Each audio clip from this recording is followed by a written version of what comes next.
Assalamualaikum warahmatullahi wabarakatuh.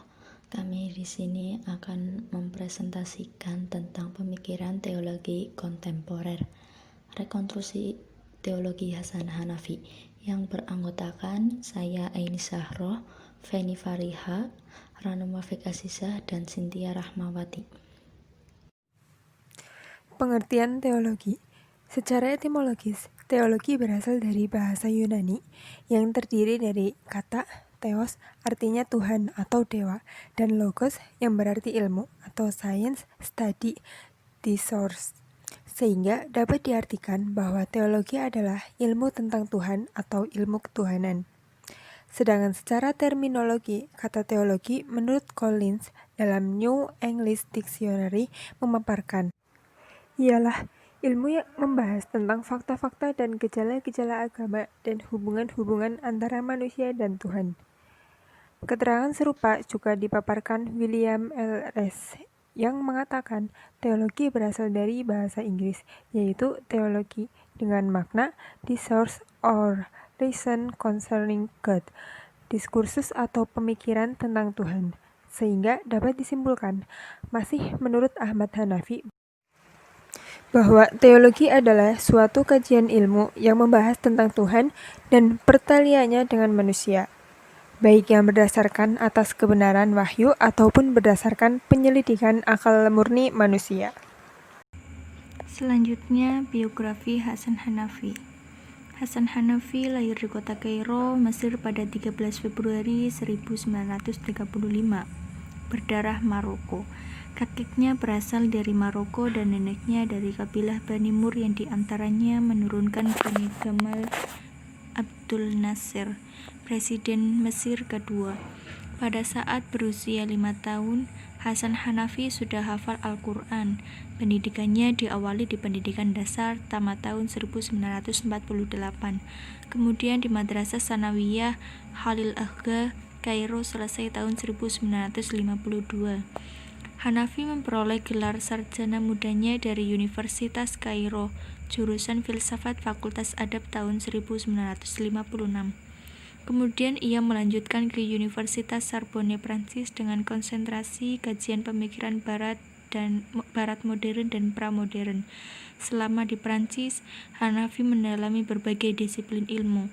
Ia juga mendalami beberapa metode berpikir, mulai dari pemikiran fenomenologi Husserl 1859 sampai 1938, yang mengakui kebenaran empiris, kebenaran teoritis atau akal, dan kebenaran nilai. Kemudian, ia juga mendalami pemikiran pembaruan dan sejarah filsafat Jean Guiton 1901 sampai 1999, sampai analisis kesadaran Paul Ricoeur 1913 sampai 2005. Pemikiran Louis Massignon 1983 sampai 1962 dalam bidang pembaruan.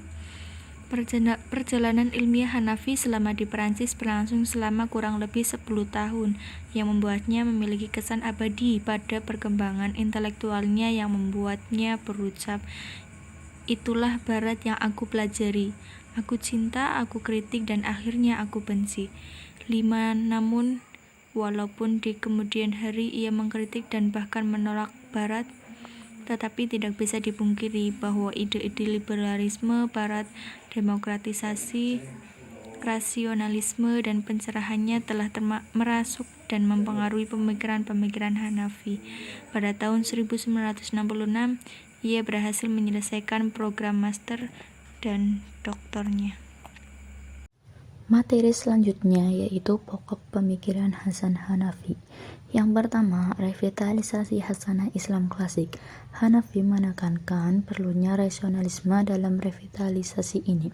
Rasionalisme merupakan keniscayaan untuk kemajuan dan kesejahteraan Muslim, serta untuk memecahkan situasi kekinian di dalam dunia Islam. Yang kedua, perlunya menantang peradaban Barat. Hanafi telah mengingatkan akan bahayanya kebudayaan Barat yang hegemoninya bisa menghilangkan kebudayaan bangsa-bangsa lain di dunia. tidak terkecuali kebudayaan umat Islam. Sebagai langkah ini, ia mengusulkan Oksidentalisme sebagai lawan dari Orientalisme untuk mengakhiri mitos peradaban Barat. Yang ketiga, analisis atas realitas dunia Islam. Untuk analisis ini, ia mengkritik metode tradisional yang bertumpu pada teks dan mengabaikan realitas. Ia mengusulkan metode tertentu agar realitas dunia Islam bisa berbicara bagi dirinya sendiri. Yang keempat, ancaman kapitalisme, imperialisme, dan Zionisme Barat yang terus membayang-bayangi, bahkan untuk mencengkeram kuat di dunia Islam sehingga memunculkan kemiskinan, ketertindasan, dan keterbelakangan di kalangan umat Islam. Membutuhkan perhatian serius agar umat Islam bisa bangkit kembali seperti terdapat dalam lintasan sejarah, di mana umat Islam menjadi pusat peradaban di dunia.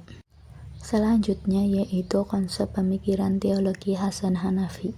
Hasan Hanafi mencoba merekonstruksi teologi dengan cara menafsir ulang tema-tema teologi klasik secara metaforis analogis.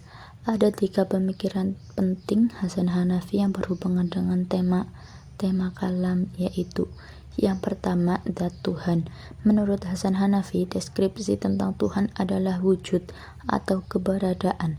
Tuhan dalam Islam tidak sekedar hanya Tuhan langit, tetapi juga Tuhan bumi, sehingga berjuang, membela, dan mempertahankan kaum muslimin sama dengan membela dan mempertahankan kekuasaan Tuhan. Yang kedua, sifat-sifat Tuhan, yaitu memberikan kesadaran terhadap lingkungan alam dunia.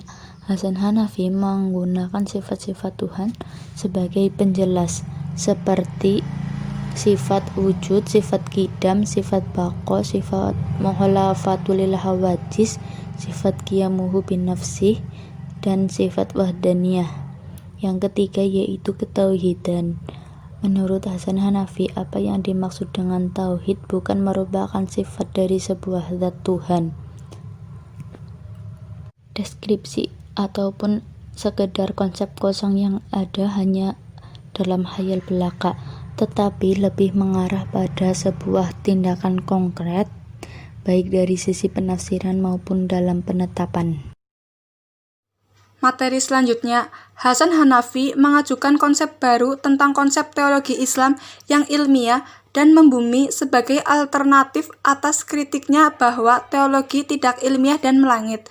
Tujuannya sudah barang tentu untuk menjadikan teologi tidak sekedar sebagai dogma keagamaan yang kosong tanpa makna, tetapi menjelma sebagai ilmu tentang perjuangan sosial, menjadikan keimanan berfungsi secara aktual sebagai landasan etik dan motivasi tindakan manusia.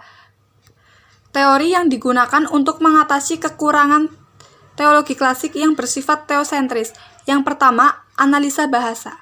Bahasa dan istilah-istilah dalam teologi klasik adalah warisan umat Islam terdahulu yang seolah-olah menjadi doktrin yang khas, yang sudah paten dan tidak bisa diganggu-gugat.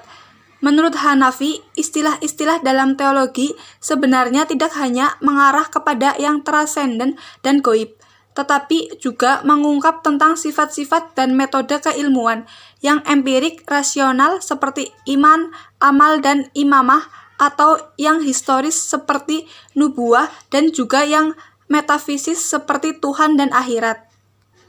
Yang kedua, analisa realitas sosial. Analisis ini diperlukan untuk mengetahui latar belakang historis sosiologis munculnya teologi di masa lalu dan bagaimana pengaruhnya bagi kehidupan masyarakat atau penganutnya. Selanjutnya, analisa realitas sosial digunakan untuk menentukan arah dan orientasi teologi kontemporer. Untuk membandingkan dua tawarannya tersebut, Hanafi menggunakan 3 metode berpikir. Yang pertama, dialektika, adalah metode pemikiran yang didasarkan pada asumsi bahwa proses perkembangan sejarah terjadi lewat konfrontasi dialektis saat tesis melahirkan antitesis dan selanjutnya melahirkan sintesis. Yang kedua, fenomenologi, merupakan gagasan Husserl tahun 1859-1938 yang merupakan metode berpikir untuk mencari hakikat sebuah fenomena atau realitas. Hanafi menggunakan fenomenologi untuk menganalisis, memahami, dan memetakan realitas-realitas sosial, politik, ekonomi, realitas dunia Islam, dan realitas tantangan Barat yang di atasnya dibangun sebuah revolusi. Sebagaimana kata-katanya, sebagai bagian dari gerakan Islam di Mesir, saya tidak punya pilihan lain kecuali menggunakan fenomenologi untuk menganalisis Islam di Mesir. Yang ketiga, hermeneutik merupakan sebuah cara penafsiran terhadap teks atau simbol yang mensyaratkan adanya kemampuan untuk menafsirkan kondisi masa lalu yang tidak dialami kemudian dibawa pada masa sekarang. Aktivitas penafsirannya terdiri dari 3 segi yang saling berhubungan. Yang pertama, teks, perantara atau penafsir, dan penyampaian kepada audiens. Hanafi menggunakan metode hermeneutik untuk membumikan gagasan teologinya yang bersifat antroposentris, dari teks ke konteks, dari langit ke bumi, dan dari teori ke praktek. Cukup sekian dari kelompok kami. Maaf bila ada kekurangan. Mohon maaf sebesar-besarnya. Wassalamualaikum warahmatullahi wabarakatuh.